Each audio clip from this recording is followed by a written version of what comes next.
Hello everyone, मैं हूं कामरान चौधरी और आप देख रहे हैं chemistry with Kamran. Concepts of chemistry के आज के लेक्चर में हम लोग देखने जा रहे हैं पाई बॉन्ड को। पाई बॉन्ड को हम लोग डिफाइन करेंगे और इसकी एग्जांपल देखेंगे। आपकी इन्फॉर्मेशन के लिए बता दूं कि अगर आप चैनल पर जाएंगे तो प्लेलिस्ट मौजूद है कॉन्सेप्ट्स ऑफ केमिस्ट्री के नाम से। उस प्लेलिस्ट में आपको सिग्मा बॉन्ड पर एक लेक्चर मिल जाएगा जो कि मैंने बहुत अच्छे से एक्सप्लेन किया हुआ है इन डिटेल। मैं नीचे डिस्क्रिप्शन में लिंक भी दे दूंगा सिग्मा बॉन्ड वाले लेक्चर का। तो ये लेक्चर देखने से पहले मैं रिकमेंड करूंगा कि आप लोग वो सिग्मा बॉन्ड वाला लेक्चर ज़रूर देख लें।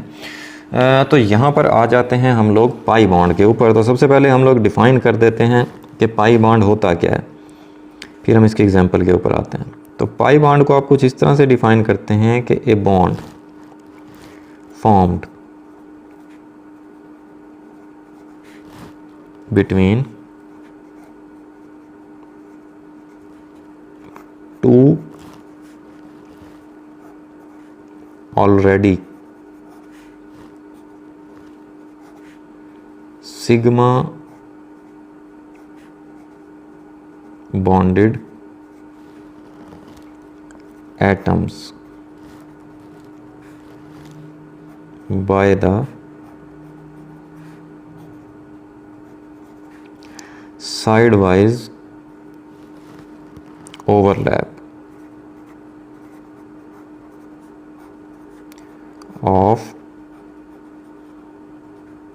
their two half-filled p atomic orbitals। ठीक है।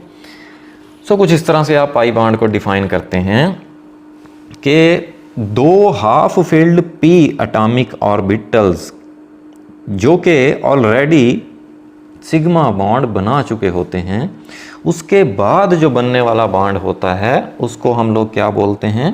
पाई बॉन्ड बोलते हैं। अब इसमें आप याद रखिएगा कि ये पाई बॉन्ड जो है वो पी ऑर्बिटल्स की साइड वाइज या पैरेलल ओवरलैपिंग से बनता है। ये मैं आपको क्लियर कर दूं यहाँ पर कि जो पाई बॉन्ड होता है वो कभी भी एस ऑर्बिटल के दरमियान नहीं बनता, या एक एटॉमिक ऑर्बिटल एस है और दूसरा है पी एटॉमिक ऑर्बिटल, तो एस पी एटॉमिक ऑर्बिटल्स के दरमियान भी कभी भी पाई बॉन्ड नहीं बनता। पाई बॉन्ड हमेशा बनता है दो पी एटॉमिक ऑर्बिटल्स के दरमियान जो कि हाफ फील्ड होते हैं। हाफ फील्ड का क्या मतलब है कि जिनमें एक एक इलेक्ट्रॉन मौजूद होता है। जैसे आप देखें कि हर ऑर्बिटल में मैक्सिमम 2 इलेक्ट्रॉन्स आ सकते हैं। ठीक है। सो जिन एटॉमिक ऑर्बिटल्स में एक एक इलेक्ट्रॉन होता है उनको हम लोग क्या बोलते हैं? हाफ फील्ड इलेक्ट्रॉन्स बोलते हैं।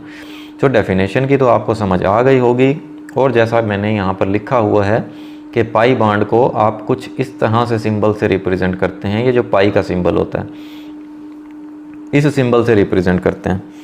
अब हम आ जाते हैं इसकी एग्जाम्पल की तरफ।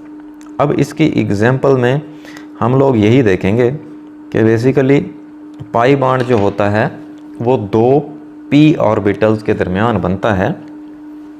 जैसे देखें कि एक जो है पी ऑर्बिटल मैं कुछ इस तरह से बना लेता हूँ। अब पी ऑर्बिटल का आपको पता होगा कि ये डंबल शेप का होता है। तो ये मेरे पास हो गया एक पी ऑर्बिटल, यहाँ पर लिख लेते हैं। ये हमारे पास है पी ऑर्बिटल और ये हमारे पास है दूसरा पी ऑर्बिटल। ठीक है। सो होता क्या है? होता ये है कि जब ये 2 पी ऑर्बिटल्स एक दूसरे के करीब आते हैं तब ये अपना जो इलेक्ट्रॉनिक क्लाउड है ये शेयर करते हैं। ठीक है, कुछ इस तरह से। अच्छा, अब यहाँ पर मैं आपको ये चीज़ क्लियर कर दूं कि बेसिकली ना ये जो पी ऑर्बिटल्स के दरमियान जो बॉन्ड बन रहा होता है ना, जिसको आप पाई बॉन्ड बोलते हैं, उसमें एक्चुअल ओवरलैपिंग नहीं हो रही होती।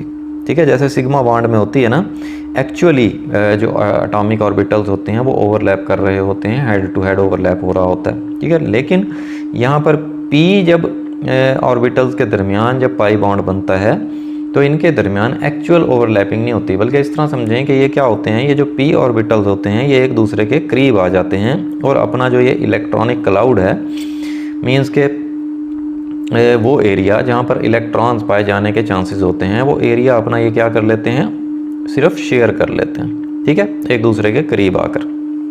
लेकिन यहाँ पर एक्चुअली ये ओवरलैप नहीं हो रहे होते।